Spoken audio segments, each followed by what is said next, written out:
بسم الله الرحمن الرحيم.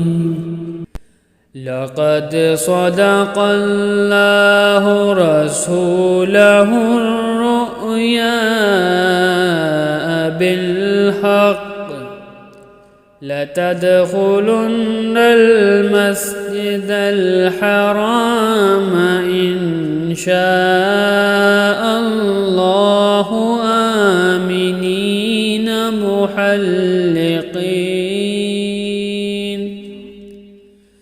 محلقين رؤوسكم ومقصرين لا تخافون